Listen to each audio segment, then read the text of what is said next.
अच्छा, किस चीज का एग्जाम है तेरा? वो बहू, मेरे कमरे में कुछ सामान रखा हुआ है। किसका है? अच्छा हुआ माँ जी आप आ गई। मिलिए मेरे भाई से, विकास। इसी का सामान है वो एक्चुअली क्या है ना, इसका 15 दिन बाद यहाँ पे पेपर है। तो मैंने सोचा कि पढ़ाई में डिस्टर्ब ना हो, तो मैंने आपके कमरे में इसका सामान रख दिया। अब आप एक काम करिए, आप अपना बोरिया बिस्तर उठाइए और आप टॉयलेट में जाइए, ठीक है? टॉयलेट में? पर बेटा, मैं टॉयलेट में कैसे सो सकती हूँ? मैं एक काम करती हूँ, मैं अपने ही कमरे में एक कोने में नीचे फर्श पर गद्दा बिछा लूंगी और वहां सो जाऊंगी। मैं इसे परेशान नहीं करूंगी। अरे नहीं माँ जी, मेरे को ना दिक्कत होगी। आप मेरे कमरे में फर्श पर सोओगे और मेरे को पानी पीने जाना हुआ तो आपको बार बार हटाता डोलूंगा मैं। आप एक काम कीजिए, बाथरूम में ही सो जाना। कोई बात नहीं बेटा। बहू, तो मैं एक काम करती हूँ, निखिल तो घर पर है नहीं, तो मैं तुम्हारे कमरे में तुम्हारे बेड पे सो जाऊंगी तुम्हारे साथ।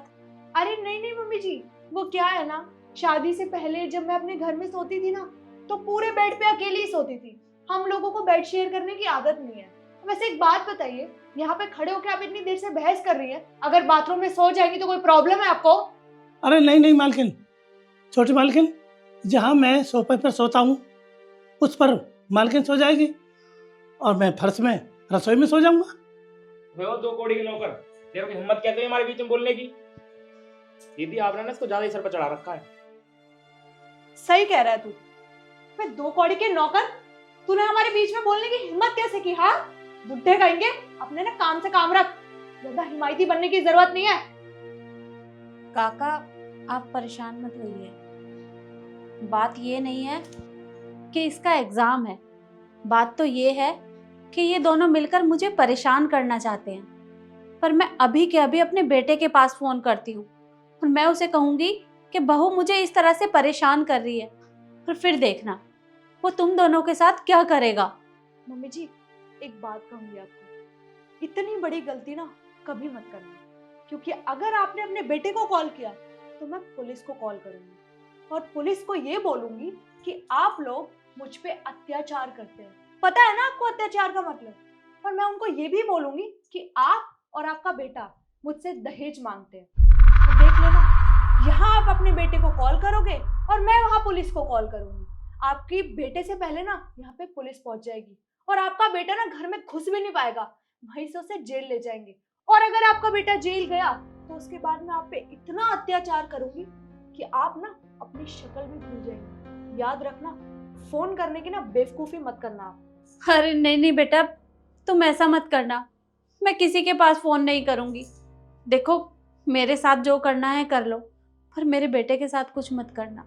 तुम जहाँ कहोगी मैं वहीं सो जाऊंगी। ठीक है, अपना सामान उठाओ कमरे से और टॉयलेट में जाके सो। ठीक है बेटा।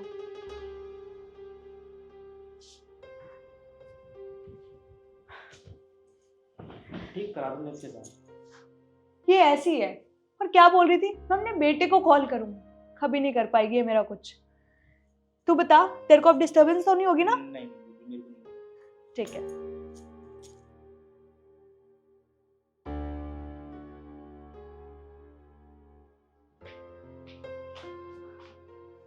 मम्मी जी, हम मार्केट जा रहे हैं और हमारे आने से पहले ना घर का सारा काम हो जाना चाहिए, झाड़ू पोछा बर्तन। और हाँ, हम मार्केट से ना थक के आएंगे तो हमें बहुत तेज भूख लगी होगी, तो खाना भी बन जाना चाहिए। कोई नखरे नहीं चाहिए आपके, समझिए आप?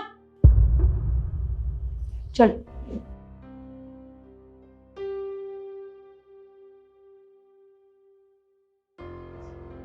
बड़ी मालकिन, आप नाराज मत हो। आपके साथ छोटी मालकिन अच्छा नहीं कर रही। आप घबरा मत, सारा काम मैं संभाल लूंगा। लेकिन बड़ी मालकिन, एक बात कहना चाहता हूँ आपसे। आप अपने बेटे से कह दो, वो सारी बात संभाल लेंगे। छोटी मालकिन की सारी बात बता दो, वो सब संभाल लेंगे। अरे नहीं नहीं काका, मैं भला निखिल को ये बात कैसे बता सकती हूँ? उसने मुझे धमकी दी है, अगर मैं अपने बेटे से कुछ भी कहूँगी तो वो मेरे बेटे को जेल भेज देगी। मैं एक माँ हूँ, भला अपने बेटे को जेल कैसे जाने दे सकती हूँ? मुझे कोई दिक्कत नहीं है और आप चिंता मत करिए, अगर उसे पता लगा कि सारा काम आपने किया है तो वो खामा मेरे ऊपर गुस्सा करेगी। मैं आपके साथ मिलकर सारा काम करवा दूंगी, आप चलिए।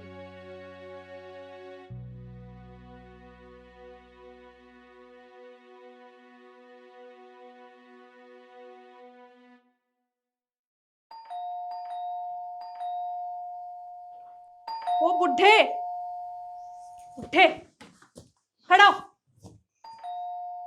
इतनी देर से बेल बज रही है, तुझे सुनाई नहीं दे रहा क्या? मैम साहब, वो नींद में आंख लग गई थी। आंख लग गई थी? गेट खोल जाके। और हाँ, रात के 2 बज रहे, आराम से खोलियो, कहीं चोर हुआ तो। जा अब।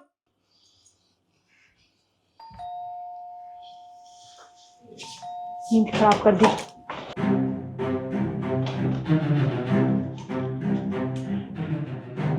निखिल, तुम यहाँ पे?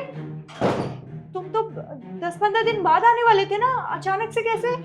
हाँ, वो जिस मीटिंग के लिए मैं गया था वो मीटिंग कैंसिल हो गई थी, बस इसलिए मैं वापस आ गया। माँ कहाँ है? माँ तो सो रही है। वो क्या है ना, 2-3 दिन से उनकी तबीयत खराब थी, तो मैंने उन्हें दवाई देके ना सुला दिया है, तो वो सो रही है। अच्छा। माँ, माँ। निखिल, मैंने बोला ना तुम्हें, माँ सो रही है, तुम उन्हें डिस्टर्ब क्यों कर रहे हो आधी रात में?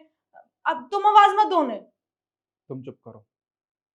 माँ, माँ बाहर आइए प्लीज। निखिल, तुम मेरी बात क्यों नहीं समझ रहे हो? वो सो रही है, उन्हें रेस्ट करने की जरूरत है अभी। मैं तुमसे जितना कह रहा हूँ ना सिर्फ उतना सुनो। माँ, माँ कहाँ हैं आप?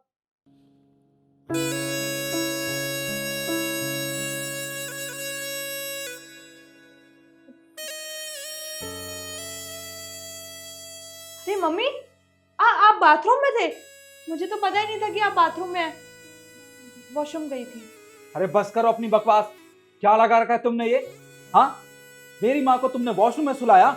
तुम्हें शर्म नहीं आती क्या? इसलिए अपनी माँ को तुम्हारे पास छोड़ के गया था मैं कि मेरी पीठ पीछे तुम मेरी माँ के साथ ऐसा बर्ताव करोगी? ये कोई गैर नहीं है, ये मेरी माँ है, समझे तुम? निखिल, जैसा तुम्हें लग रहा है ना, ऐसा कुछ भी नहीं है। मैं मम्मी जी के साथ ऐसा करने के बारे में कभी सोच भी नहीं सकती। और तुम मुझ पे इतना बड़ा एलिगेशन लगा रहे हो। मैं क्यों सुलाऊंगी भला उन्हें बाथरूम में? अच्छा, तो तुम अपनी मम्मी जी के साथ ऐसा करने के बारे में सोच भी नहीं सकती हो? हाँ, क्या मैं बेवकूफ दिख रहा हूं तुम्हें? सब कुछ पता है मुझे कि मेरी पीठ पीछे तुम मेरी माँ के साथ कैसा बर्ताव करती थी। क्या लगता है तुम्हें मुझे कुछ भी पता नहीं चलेगा? सब कुछ पता है मुझे। काका ने तुम्हारी रिकॉर्डिंग ना मुझे भेज दी थी, जिसमें साफ साफ दिखाई दे रहा है कि तुम मेरी माँ से कैसा बर्ताव कर रही हो। और अगर मैं चाहूं ना, उस रिकॉर्डिंग को पुलिस को दिखा के तुम्हें जेल भी भिजवा सकता हूं, पर मेरी माँ ने मुझे ऐसे संस्कार नहीं दिए। खैर, मुझसे गलती होगी जो मैंने तुम जैसी औरत से शादी करी। अब ना मेरे पास एक मौका है अपनी गलती को सुधारने का। अब मैं तुम्हें डाइवोर्स देता हूं, समझी तुम?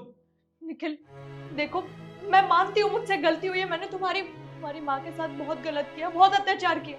प्लीज, तुम मुझे डिवोर्स मत दो। अगर तुमने मुझे डिवोर्स दिया ना, तो मैं अपने घर जाने लायक भी नहीं बचूंगी। प्लीज निखिल। तुम कहीं भी जाओ, मुझे उससे कोई फर्क नहीं पड़ता। अरे देई, समझी तुम मेरी बात को? आज से मैं तुम्हारे लिए कुछ भी मायने नहीं रखता, कोई नहीं हूं मैं तुम्हारा। मैं तुम्हें डाइवोर्स देके रहूंगा।